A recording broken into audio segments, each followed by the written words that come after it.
Alhamdulillah wa salatu wa salam ala rasulillah amma ba'd. The question is asking here, I woke up for Salat al-Fajr and I went to the masjid and I prayed. May Allah preserve him on that and reward him for the fact that he's establishing the salah in the masjid. He then comes home and he uses the bathroom and he remembers now that he had an erotic dream, and now when he, akramakumullah, when he uses the bathroom, he sees traces of semen. He's already prayed Salat al-Fajr. What does he do in that scenario?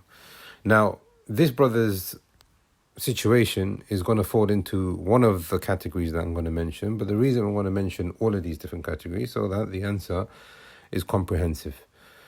And hopefully other people will benefit from it, because obviously the situation can differ from one person to another. The ulama have given 4 scenarios in finding wetness after having an erotic dream. Or perhaps not finding wetness, but the ruling is connected to an erotic dream. So the first one, that a person has an erotic dream and he knows and he feels the wetness that has come out of him or her, then that person must perform ghusl. And there is ijma' and scholarly consensus on that. And that is based on the hadith of Salama, where she asked the Messenger of Allah ﷺ, what should a person do if they see an erotic dream? And the Messenger of Allah ﷺ told her to perform ghusl إِذَا رَأَتْ مَا, if she sees semen. Now this is a question that has come from a female at the time of the Messenger of Allah ﷺ, and it applies to everyone, all adults. Anyone who sees, feels, knows, experiences that semen has come out of them with desire, then they have to perform the ghusl. First scenario, ijma'an. Second scenario, that a person has seen an erotic dream, but they are not certain whether money or semen has come out of them. And in this scenario, the person washes their private parts, makes istinja, and that's it, nothing else. Ibn Qudama, rahimahullah, he quotes Ibn Mundhir in saying that if a person has a wet dream, but they didn't see any semen, there is no ghusl upon that person, and he said there is a unanimous agreement, ijma' from the ulama on this. And then Ibn Qudama in al-Mughni, rahimahullah, al-Mughni is a gem from the treasures of this ummah. May Allah have mercy on him. He brings for us the opinion of the companions and the Salaf on this issue. So he says this is the view of Umar, the view of Uthman radiallahu anhu, Ibn Abbas, Ata, Sa'id ibn Jubair, Al-Sha'bi, Al-Nakhay, Al-Hasan al-Basri, Mujahid, Qatada, Malik, Shafi, Ishaq, and the list goes on. Is that if a person has a wet dream, but they know or they don't see any semen, they know semen hasn't come out of them, or they don't see any traces of ejaculation, then there is no ghusl on them at all. What they should do is do istinja, to be on the safe side, as in some kind of muddy or some kind of najasa could have come out of them, but there is no money, there is no semen, therefore there is no ghusl. So now these are the 2 scenarios. First scenario, he knows. Second scenario, he knows that it hasn't. Third scenario, he's not sure. Now in this scenario, the scholars have differed. Some of them have said, if he went to sleep after having some kind of intimacy with his wife, but he hasn't had intercourse with her, or anything else of that nature, or he saw something before he went to sleep, or he was thinking about something before he went to sleep, and then he went to sleep, and he knows he had the erotic dream, some of the ulama have said that that person must do ghusl. This is because they have said that there is a qarina, there is some kind of circumstantial evidence to say that this person would have ejaculated semen, because he's gone to sleep in that state, he's gone to sleep thinking about these things, and there is a strong likelihood that this person has ejaculated something, so he must perform ghusl. Another view from the ulama, and this is the view of the Shafi'i and the Hanabila, and it's the view of Ibn Taymiyyah and others, and this is the stronger view, is that again, as long as there is no money,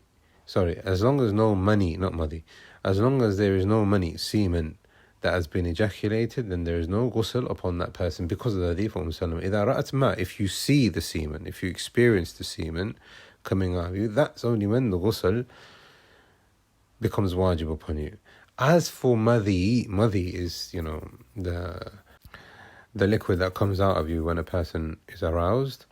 That needs istinja, but it doesn't need ghusl, because that is najis and it needs to be washed away.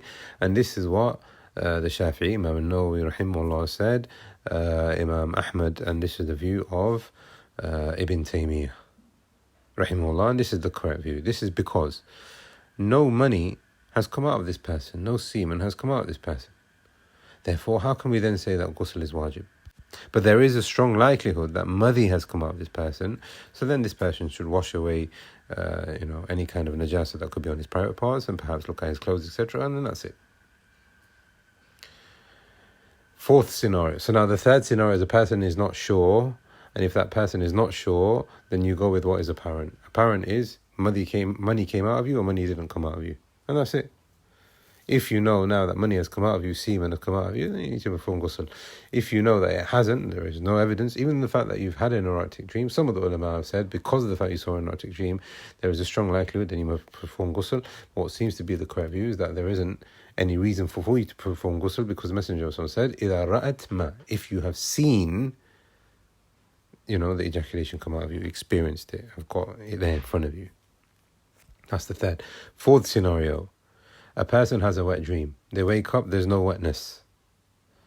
But after they get up, semen comes out of them. Ibn Qudama, again, al-Mughni. إِذَا رَأَى أَنَّهُ قَدْ احْتَلَمَ.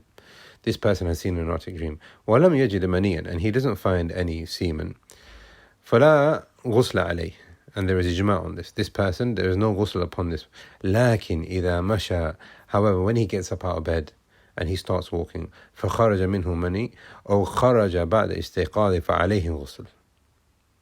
The correct opinion now is that if a person gets up and starts walking, even if it's a little bit after he's seen the dream, the fact that now he is moving and then the money and the semen comes out of him, then upon him is ghusl.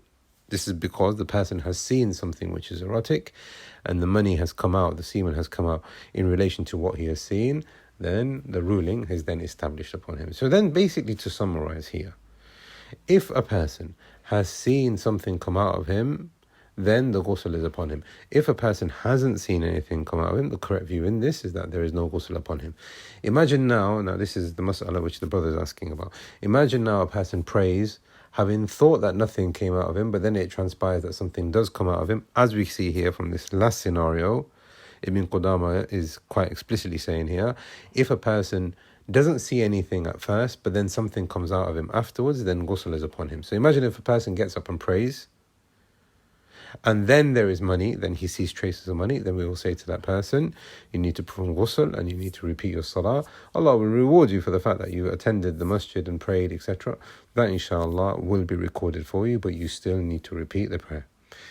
We ask Allah subhanahu wa ta'ala that He gives us the best understanding of His religion, and that He keeps us pure and clean internally and externally. Wallahu a'lam wa sallallahu ala nabiyyina Muhammad.